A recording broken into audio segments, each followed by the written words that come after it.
अगर आप किसी ऐसे इंसान से मिले जिसे देखकर आपको लगता है कि वो आपके लिए परफेक्ट है और थोड़े दिनों में आपका मैरिज है, तो आप क्या करोगे? हेलो फ्रेंड्स, आज की हमारी मूवी द इंटीमेट इसी स्टोरी लाइन पर बेस्ड है। वीडियो स्टार्ट करने से पहले मैं आप सबसे रिक्वेस्ट करना चाहता हूँ, आपको वीडियो अच्छा लगता है तो प्लीज इस वीडियो को लाइक कर दीजिएगा, कमेंट भी कर दीजिए, इस चैनल को बहुत सपोर्ट मिलता है। अब बिना किसी देरी के एक्सप्लेनेशन स्टार्ट करते हैं। इस मूवी में किसी भी कैरेक्टर्स के नाम उन्होंने नहीं दिए हुए, हम इनका नाम के और क्रीम रखेंगे। मूवी स्टार्ट होती है और हमारी मेन कैरेक्टर जो है क्रीम, वो एक वेडिंग ड्रेस ट्राई कर रही है। अब थोड़े ही दिनों में उसकी शादी होने वाली है। वो एक दिन अपनी बिल्डिंग की लिफ्ट में थी, उसी लिफ्ट में फिर के इंटर करता है कि हमारा और एक मेन कैरेक्टर है। के पास एक कंटेनर है जहां पर उसने सब उसका सामान रखा हुआ है। क्रीम नोटिस करती है कि वो अफ्रीका जाने वाला है। वो देख रही थी तो के कहता है कि ज़ैनिबार है। उस जगह का उसने नाम लिया। कहता है मुझे लगा कि तुम इंटरेस्टेड हो। क्रीम कहती कि ऐसा कुछ भी नहीं है। एक दूसरे को फर्स्ट टाइम देखते हुए ही इन दोनों में बहुत ही स्ट्रांग अट्रैक्शन है। कि क्रीम से कहता है कि हमारी लिफ्ट नीचे जाने तक अगर लिफ्ट में कोई भी नहीं आया तो तुम्हें मैं ड्रिंक के लिए लेकर जाऊंगा। क्रीम पूछती कि ऐसा क्यों? कहता है कि क्या तुम्हें बताना पड़ेगा? वो उससे फ्लर्ट कर रहा था। लिफ्ट नीचे आ गई, फिर भी इनके लिफ्ट में कोई भी नहीं आया, पर क्रीम वहां से चली गई। इसके बाद थोड़ी देर में अपने काम के लिए क्रीम एक जगह पर आती है। इसी के पैरेलल में उसी जगह पर हम के को भी देख सकते हैं। के की कंस्ट्रक्शन की जॉब थी, उसका अब जॉब चला जा चुका है तो उसे अफ्रीका जाना पड़ेगा। इस सीन में हम देखते हैं कि के का कोवर्कर उसके पास बात करने के लिए आता है। कहता है कि अगर तुम अपने बॉस की बात मान लेते तो एक कंपनी अभी भी सही रहती। जिस तरह से बिजनेस में बेंट होना चाहिए उस तरीके से के नहीं होता। उसकी वजह से उसकी कंपनी डूब गई, पर सारे एम्प्लॉयज के पैसे उसने खुद से दिए हैं। ये एम्प्लॉय इसके लिए थैंकफुल था।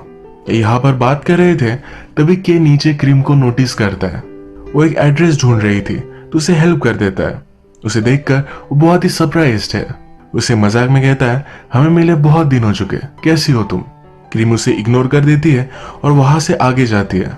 वो एक्चुअल में एक ज्वेलरी डिजाइनर है। वहां पर वो डिलीवरी करने के लिए आई हुई थी। वो फिर वॉशरूम गई और अपने फियांसे को कॉल लगाती है। उससे बोर हो रहा था तो फियांसे से कहती है कि मुझे तुम लंच पर मिल सकते हो। उसका फियांसे उसे मना कर देता है। वैसे भी ये दोनों आज एक बिजनेस मीटिंग के लिए मिलने ही वाले हैं।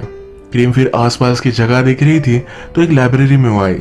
वो बुक्स देख रही थी, पर अचानक से के ने उसके पास आकर उसे सरप्राइज कर दिया। वो घबरा गई और उसी वजह से उसे एक पेपर कटाया। के फिर उसे सॉरी कहता है, जल्दी से जाकर उसके लिए एक बैंडेज लेकर आता है। क्रीम अभी भी उससे कोई भी बात नहीं कर रही। उसे अलग अलग बहुत सारे क्वेश्चन पूछता है। क्या तुम यहाँ वर्क करती हो? तुम आज क्या करना चाहती हो? उससे कहता है मेरे साथ तुम टाइम स्पेंड करो। क्रीम पूछती है मैं ऐसा क्यों करूंगी? वो कहता है कि तुम बोर लग रही हो। वो उसका नाम पूछता है तो कहती है कि मेरा नाम एक लड़की है। वो कैसे उसका नाम पूछती है तो के भी कहता है कि मेरा नाम एक लड़का है। ये फिर चलते चलते एक मूवीज और गेम्स के शॉप में आए। यहाँ पर जब मूवीज के बारे में बात करते हैं तो इनमें एक अच्छी बॉन्डिंग होती है। क्रीम को स्केरी मूवीज पसंद नहीं है। ये कहता है कि रियलिटी इस स्केरी मूवी से भी स्केरियर होती है।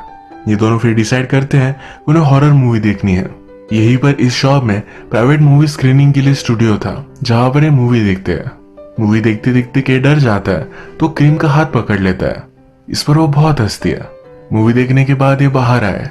ये क्रीम से कहता है आज मेरा कोरिया में लास्ट डे है, शायद तुम लास्ट पर्सन हो जिससे मैं मिलने वाला हूँ। ये खिड़की से व्यू देख रहे थे तो केक क्रीम के बहुत ही पास आ गया। इसे वो किस कर लेता है। इसके बाद ये दोनों इंटीमेट हो जाते हैं। कि जब वॉशरूम गया उतने ही टाइम में क्रीम वहां से चली गई। वो अपनी कार में कुछ चीजों के बारे में सोचती है और फिर से वापस आ जाती है। कि उससे पूछता है तुम चली क्यों गई थी? क्रीम कहती है ऐसा कुछ भी नहीं था। इसके बाद ये दोनों कैफे में आए। क्रीम ने कैसे कहा कि आज से शाम 6 बजे से पहले घर जाना पड़ेगा। कि उससे पूछता है तब तक हमें क्या करना चाहिए? के कहता है कि मेरे साथ अलग अलग चीजें ट्राई करो, हम जरा मजे करेंगे। के फिर क्रीम को एक छोटे से रोलर कोस्टर में लेकर आया। जब वो मिड एयर थी तो वैसे ही छोड़कर आगे चला जाता है। क्रीम बहुत ही डर गई थी। नीचे आकर उसे बहुत मार दिया। इन दोनों को इससे बहुत मजा आया। चलते चलते क्रीम के फीट दुखने लग गए थे। कि उसे मसाज देता है। क्रीम उसे पूछती है तुमने मुझे ड्रीम्स के लिए क्यों इनवाइट किया था? ये कहता है तुम्हारे फीट बहुत ही ब्यूटीफुल हैं, इसे मुझे मसाज देना था। ये चीजी डायलॉग सुनकर क्रीम उसे कहती है, मुझे पता था कि तुम ऐसा ही कुछ कहोगे। इस पर बहुत हंसते हैं। के ने फिर से क्रीम को पकड़ लिया। क्रीम कहती है कि हमें कोई देख लेगा। ये कहता है कि मुझे कोई फर्क नहीं पड़ता। इसके बाद अब क्रीम का जाने का टाइम हो चुका है कि उसे लिफ्ट दे रहा था। क्रीम को एक कॉल आया जिसे वो इग्नोर करती है। इससे जरा वो नर्वस हो गई थी क्योंकि ये कॉल उसका फियांसे का था। कि क्रीम को गाड़ी के कंपार्टमेंट से सिगरेट निकालने के लिए कहता है। क्रीम जब निकाल रही थी तो वहां एक लड़की की फोटो है। वो उससे पूछती है कि लड़की कौन है। क्रीम कहता है कि कोई भी नहीं। वो उसके बारे में बात नहीं करना चाहता। क्रीम बार बार पूछती है, फिर इस पर वो चिढ़ गया था। क्रीम को जहां जाना था के ने उसे वहां ड्रॉप कर दिया। कहता है मैं तुम्हारे लिए यही वेट करूंगा, अगर तुम चाहो तो ये रात हम साथ बिता सकते हैं। क्रीम कहती है मुझे 30 मिनट्स दो, अगर मैं वापस ना आई तो प्लीज मुझे हेट मत करना। आज क्रीम का उसके फियांसे के साथ एक बिजनेस का डिनर था। वहां रेस्टोरेंट तक वो पहुंची पर उसे अंदर नहीं जाना था। वो फिर से केक के पास आ जाती है। ये दोनों एक पार्क में थे। के एक ब्यूटीफुल सा सॉन्ग सुन रहा था तो ये सॉन्ग वो क्रीम को सुनाता है। कहता है कि आज रात मुझे लगता है कि मैं यही सोऊंगा। ये मेरी यहाँ एक लास्ट रात है तो मुझे आसमान के नीचे सोना है। क्रीम फिर केक के साथ शॉपिंग करने के लिए आई। वहां पर अलग अलग आउटफिट वो ट्राई करती है। केक को बहुत बोर होता है। फाइनली वो एक आउटफिट चूज करती है। अपने खुद के कपड़े स्टोर में रख देती है और वही आउटफिट पहनकर वहां से भाग जाती है। इसके बाद ये दोनों एक गेमिंग पार्लर में आए। यहाँ पर उन्होंने इतना शोर शराबा मचाया कि सब लोग डिस्टर्ब हो रहे थे, लेकिन इससे कुछ भी फर्क नहीं पड़ने वाला था। ये दोनों बाहर घूम रहे थे तभी अचानक से बारिश आ गई। इन दोनों को फिर से इंटीमेट होना था तो एक होटल में आकर वो इंटीमेट हो जाते हैं। इसके बाद ये डिनर करने के लिए बाहर आए। यहाँ पर क्रीम फिर से पूछती है जिस लड़की की तुम्हारे पास फोटो है वो कौन है। ये कहता है वो मेरे साथ काम करती थी, 3 साल तक हम रिलेशनशिप में थे। मैं उससे शादी ही करने वाला था पर मेरे फ्रेंड के साथ ही वो इंटीमेट हो गई। घटिया चीज ये है किसी और के साथ उसने शादी की। के बहुत ही हार्ट ब्रोकन है इसलिए हमेशा उसकी फोटो वहां रखता है। वो कहता है हम दोनों में जो था अगर वो प्यार था तो ये बहुत ही घटिया था।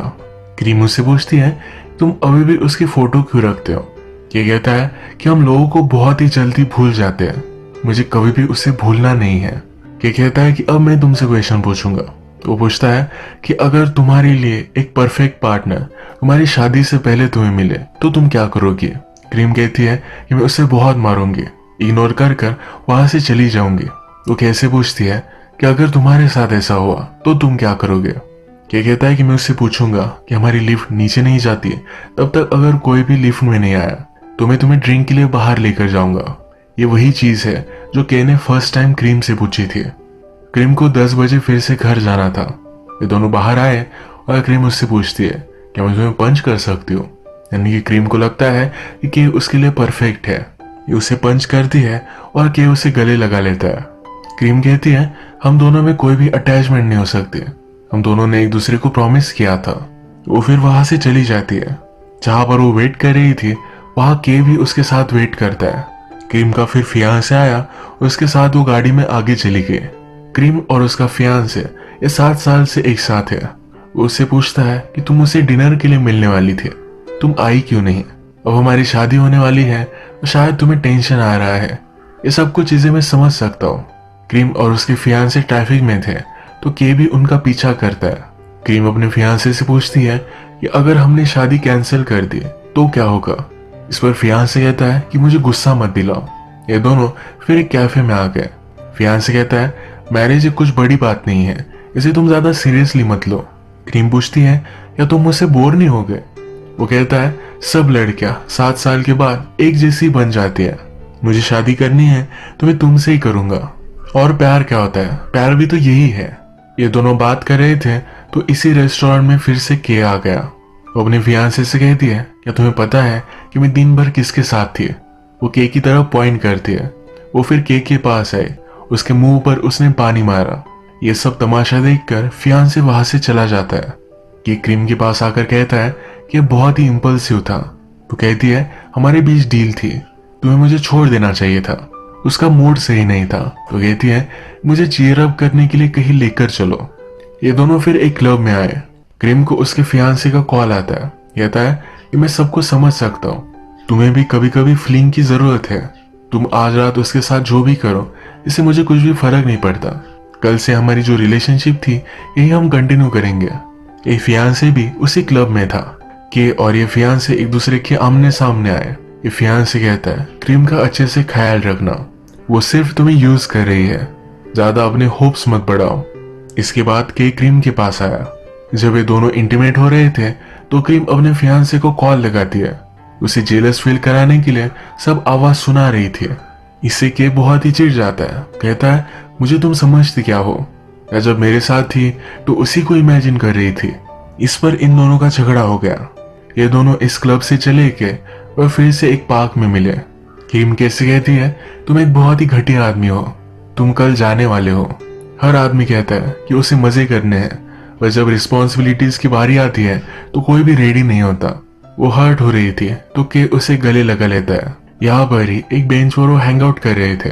के ने एक मार्कर लिया, क्रीम को इस बेंच पर अपना हाथ रखने के लिए कहता है।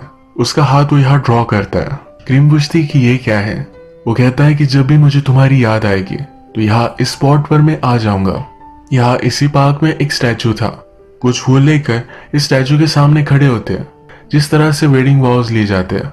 इसमें कमिटमेंट तो करते हैं पर हर क्वेश्चन के बाद नो कहते हैं, यानी कि क्या आप पूरी जिंदगी एक दूसरे के साथ बिताएंगे, इस पर ये दोनों ना कहते हैं। इसके बाद ये दोनों सी के पास आए।